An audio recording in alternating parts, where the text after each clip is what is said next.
Hello નમસ્કાર વિદ્યાર્થી મિત્રો, ગુજરાત એજ્યુકેશન યુટ્યુબ ચેનલ પર આપ સર્વનું હાર્દિક સ્વાગત છે. તો વિદ્યાર્થી મિત્રો, આજના વિડીયોની અંદર આપણે વાત કરવાના છે ધોરણ 9 વિષય સામાજિક વિજ્ઞાન અને દ્વિતીય પરીક્ષા માટે ખૂબ જ ઉપયોગી એવું વિકાસ પરીક્ષાલક્ષી અસાઇનમેન્ટ 2024નું આપણે સોલ્યુશન નિહાળી રહ્યા છે. તો આ ભાગની અંદર આપણે વિભાગ ડી, જેની અંદર નીચેના પ્રશ્નોના સવિસ્તર ઉત્તર આપો. કુલ 3 પ્રશ્ન પૂછાશે અને વિકલ્પો આંતરિક હશે. તો વિભાગ ડી ની અંદર આપણે પ્રકરણ 5નું સંપૂર્ણ સોલ્યુશન નિહાળવાના છે. તો ધોરણ 9 વિષય સામાજિક વિજ્ઞાનની અસાઇનમેન્ટના સંપૂર્ણ સોલ્યુશન વાળી જો પીડીએફ તમે મેળવવા માંગતા હો તો એ પીડીએફ તમે કેવી રીતે મેળવી શકશો તેની સંપૂર્ણ વિગત તમને ડિસ્ક્રિપ્શન બોક્સની અંદર આપી દેવામાં આવશે. તો એ પ્રમાણે તમે પીડીએફ પણ આની મેળવી શકશો. બીજું કે ચેનલ ઉપર જો પ્રથમ વખત આવેલા હો તો ચેનલને સબસ્ક્રાઈબ કરી દેજો અને આ વિડીયોને તમારા અન્ય મિત્રો સુધી શેર કરી દેજો. તો આપણે શરૂઆત કરીએ પ્રકરણ 5. એની અંદર પ્રશ્ન નંબર 1 કે આઝાદ હિંદ ફૌજે ભારતને આઝાદી અપાવવા બજાવેલી કામગીરીની વિગત દર્શાવો. તો જવાબ જોઈએ. અંગ્રેજ સરકારે સુભાષચંદ્ર બોઝની ધરપકડ કરી કોલકાતાના તેમના નિવાસસ્થાને નજરકેદ કર્યા. એક મધ્યરાત્રિએ સુભાષચંદ્ર બોઝ વેશ પલટો કરી અંગ્રેજ સરકારની નજરકેદમાંથી છટકી ગયા. તેઓ કોલકાતાથી પેશાવર, કાબુલ, ઈરાન અને રશિયા થઈ 28 માર્ચ 1942ના રોજ બર્લિન એટલે કે જર્મની પહોંચ્યા. બર્લિનમાં તેમણે આઝાદ હિંદ રેડિયો સ્ટેશન સ્થાપ્યું. એ સ્ટેશનેથી તેમણે ભારતીયોને અંગ્રેજ શાસન ઉથલાવી નાખવાની હાકલ કરી.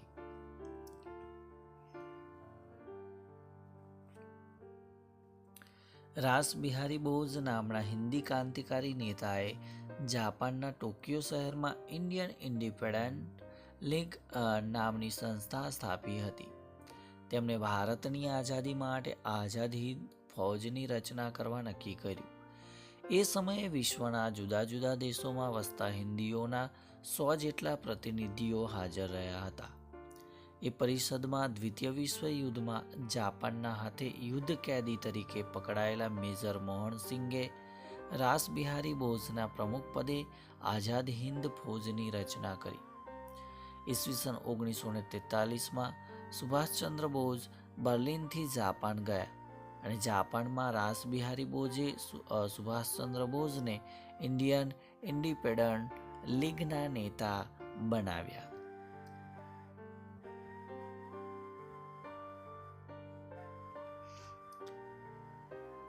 બીજી જુલાઈ 1943ના રોજ સુભાષચંદ્ર બોઝ જાપાનથી સિંગાપુર ગયા.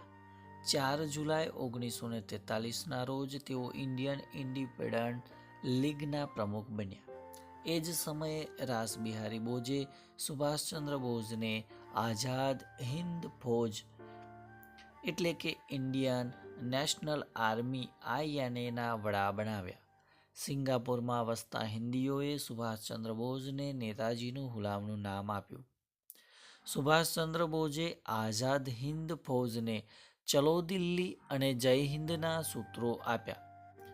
તેમણે ફૌજના સૈનિકોને કહ્યું, તુમ મુझे ખૂન દો, મેં તુમ્हें આઝાદી દૂંગા. ત્યારબાદ સુભાષચંદ્ર બોઝે સિંગાપુરમાં ભારતની કામ ચલાઉ સરકાર એટલે કે આરજી હુકુમત સ્થાપી. આ સરકારના તેઓ વડાપ્રધાન અને લશ્કરના સેનાપતિ બન્યા.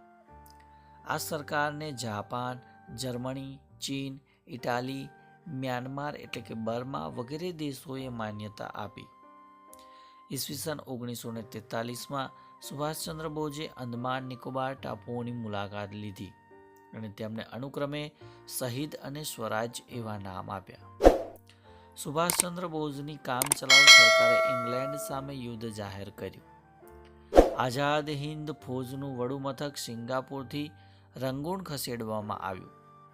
અહીંથી આઝાદ હિંદ ફૌજની ટુકડીઓએ ભારતની પૂર્વ સરહદે પ્રવેશ કરી પ્રોમ, કોહિમા એટલે કે હાલના નાગાલેન્ડની રાજધાની, ઇમ્ફાલ હાલના મણિપુરની રાજધાની વગેરે જીતી લીધા. એ સમયે અમેરિકાએ બ્રિટનના પક્ષે દ્વિતીય વિશ્વયુદ્ધમાં ઝંપલાવ્યું. તેને જાપાનના નાગાસાકી અને હિરોશીમા શહેરો પર અણુબોમ્બ ફેંક્યા. અણુબોમ્બથી સર્જાયેલા ભયંકર વિનાશને કારણે જાપાને મિત્ર રાષ્ટ્રોની શરણાગતિ સ્વીકારી. પરિણામે આઝાદ હિન્દ ફૌજને જાપાનની મદદ મળતી બંધ થઈ ગઈ. આ ઉપરાંત બ્રિટને આઝાદ હિન્દ ફૌજ ઉપર હવાઈ હુમલાઓ પણ કર્યા હતા અને તેની પાસેથી રંગૂન કબજે કર્યું. આવી કપરી પરિસ્થિતિમાં આઝાદ હિન્દ ફૌજને વિખરાઈ જવાની ફરજ પડી. 18 ઓગસ્ટ 1945ના દિવસે સુભાષચંદ્ર બોઝનું વિમાની અકસ્માતમાં અવસાન થયું એમ માનવામાં આવે છે. આમ ભારતની સ્વાતંત્ર્ય લડતમાં આઝાદ હિન્દ ફૌજે નોંધપાત્ર કામગીરી બજાવી છે.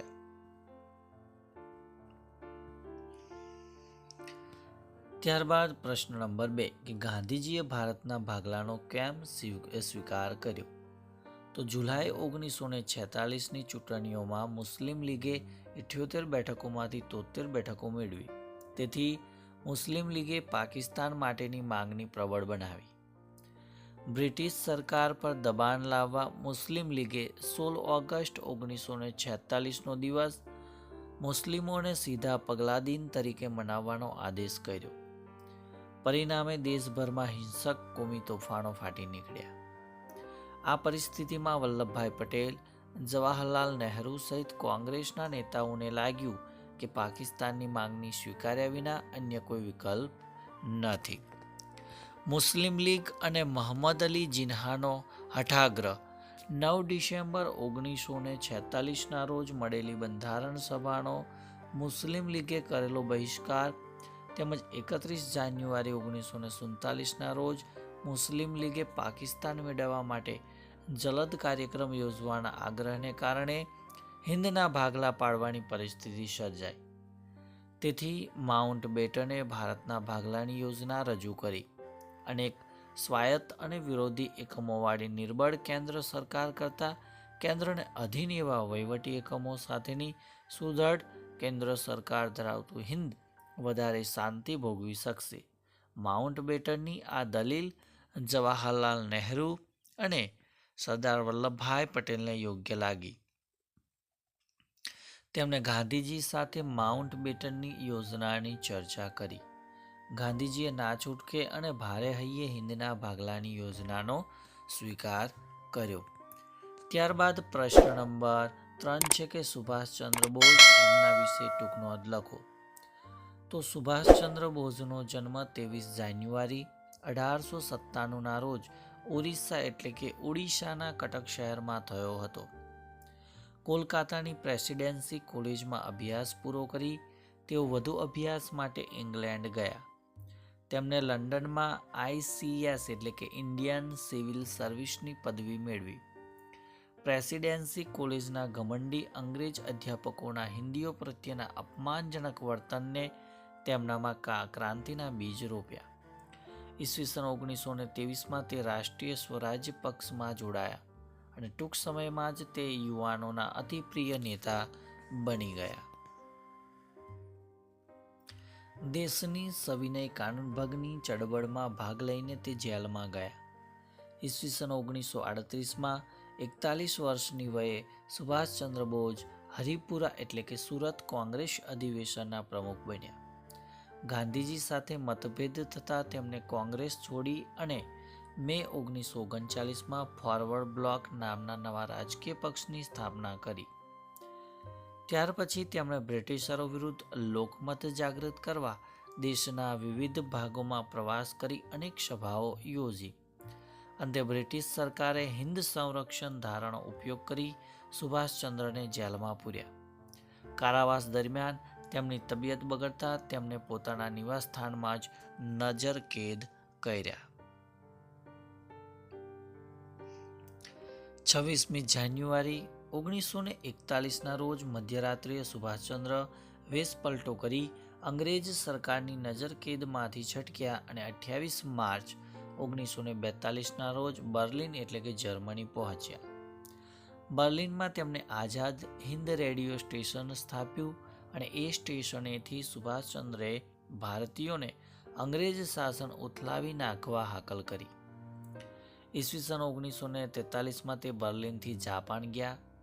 2 જુલાઈ 1943ના રોજ તે જાપાનથી સિંગાપુર ગયા.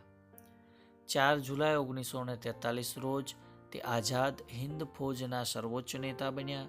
તેમને નેતાજીનું હુલામણું નામ મળ્યું. સુભાષચંદ્ર બોઝે ચલો દિલ્હી અને જય હિન્દના સૂત્રો આપ્યા.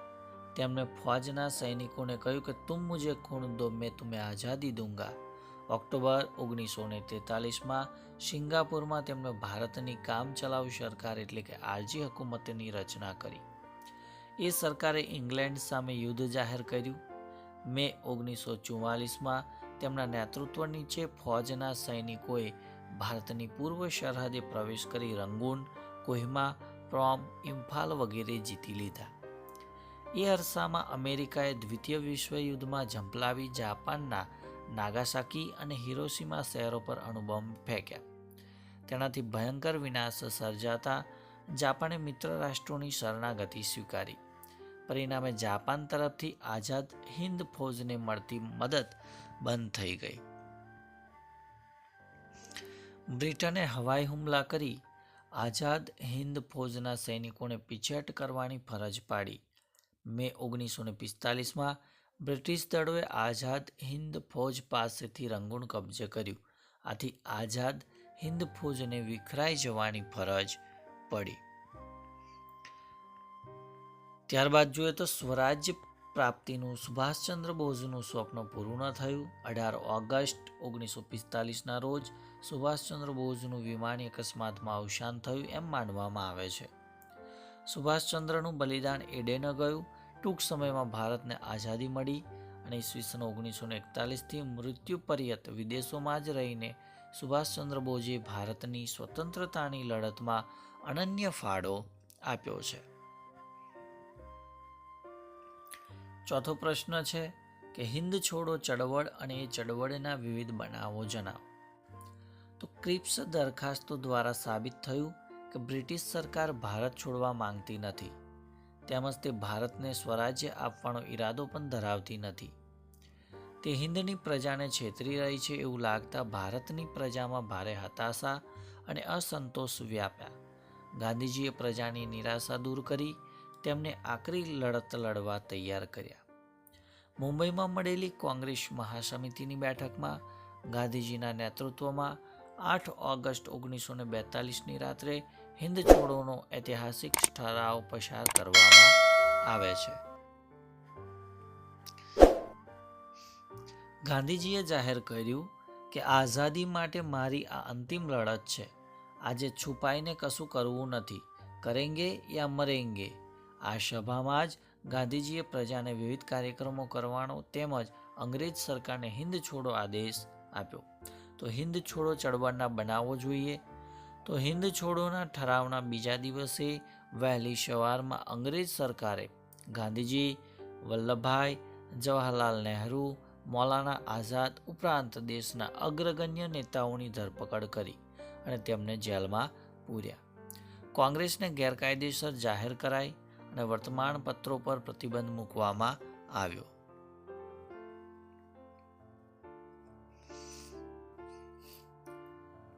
અંગ્રેજ સરકારે પ્રાંતિક અને જિલ્લા કક્ષાના કોંગ્રેસી નેતાઓની ધરપકડ કરી. ગાંધીજી સહિત તમામ દેશ નેતાઓની ધરપકડને કારણે ભારતના શહેરો અને ગામડાઓમાં એકાએક હડતાલો પડી. ભારતભરના શહેરો અને ગામડામાં મજૂરો, ખેડૂતો, યુવાનો, વિદ્યાર્થીઓ, શિક્ષકો, વેપારીઓ, મહિલાઓ વગેરેએ હિન્દ છોડોની ચળવળમાં સક્રિય ભાગ લીધો. મજૂરોએ કારખાનાઓમાં હડતાલ પાડી. જમશેદપુરના લોખંડના કારખાનામાં તેમજ મુંબઈ, તમિલનાડુ અને અમદાવાદની કાપડની મિલોમાં કામદારોએ હડતાલ પાડી. અમદાવાદમાં કાપડની 75 મિલોના 1,40,000 મજૂરોએ 105 દિવસ સુધી શાંત અને અભૂતપૂર્વ હડતાલ પાડી. શાળા કોલેજોમાં હડતાલ પડી અને અમદાવાદમાં 3.5 માસ સુધી બજારો જે છે તે બંધ રહે છે.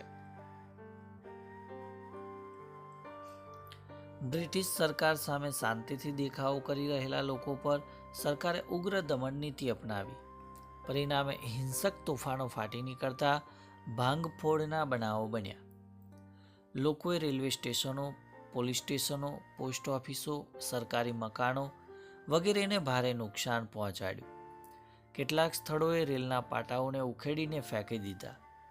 દેશમાં મિલકતોને લૂંટવાના અને આગ લગાડવાના બનાવો મોટી સંખ્યામાં બન્યા. રેલવેને સૌથી વધુ નુકસાન થયું. કેટલાક વિસ્તારોમાં લોકોએ બોમ્બનો પણ ઉપયોગ કર્યો. અનેક સ્થળોએ પોલીસો અને લોકો વચ્ચે હિંસક ઘર્ષણો પણ થયા.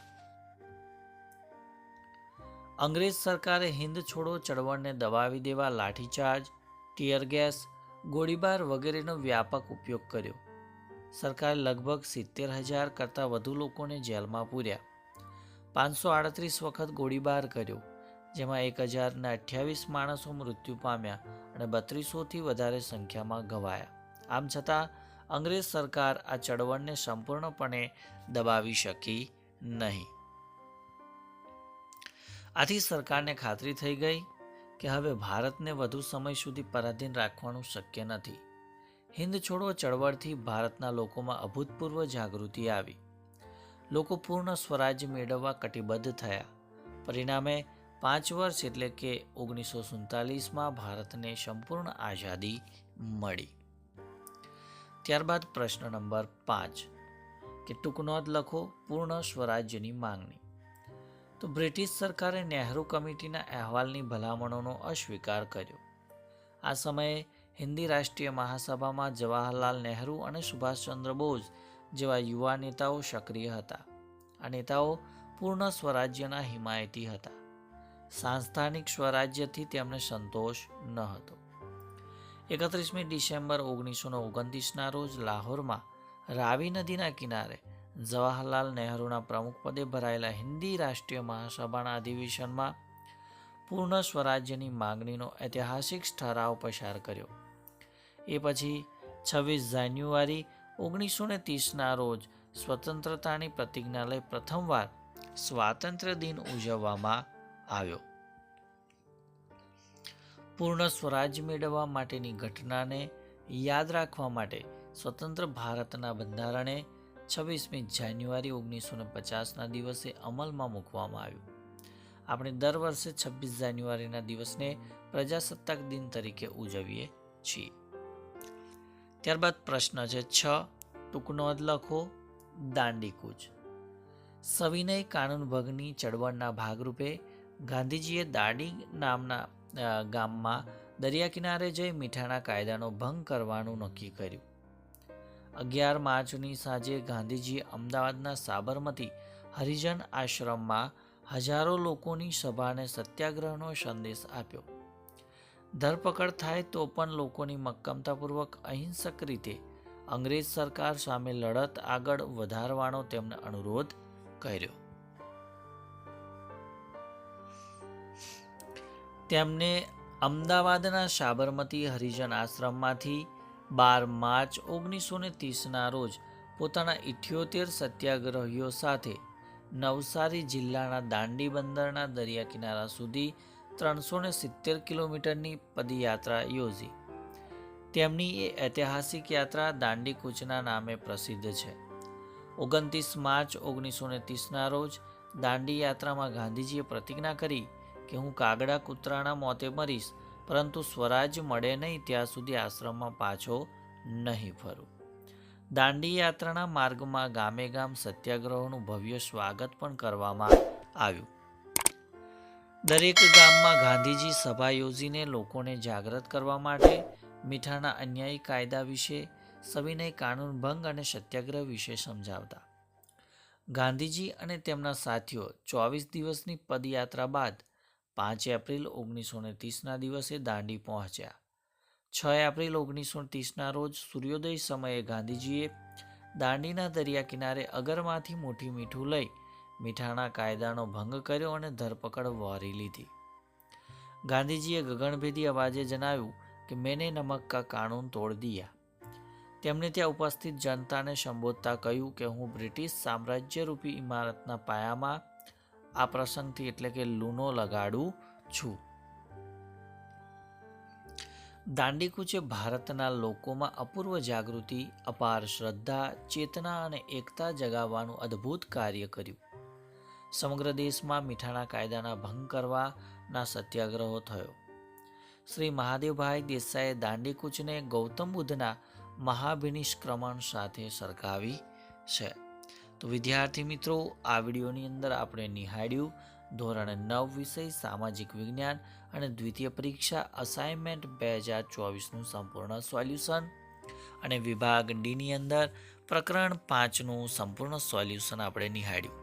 તો ચોક્કસથી વિડીયો તમને ગમ્યો હશે તો વિડીયોને લાઇક કરજો, શેર કરજો અને ચેનલ ઉપર જો પ્રથમ વખત આવેલા હો તો ચેનલને સબસ્ક્રાઇબ કરી બાજુમાં આપેલ બેલને પ્રેસ કરી દેજો, જેથી આવનાર તમામ નવા વિડીયોની નોટિફિકેશન સૌપ્રથમ તમારા સુધી પહોંચતી રહે. તો આગળના ભાગની અંદર આગળના પ્રકરણના પ્રશ્નોના સોલ્યુશન સાથે મળીશું. ત્યાં સુધી જય હિન્દ, જય ભારત.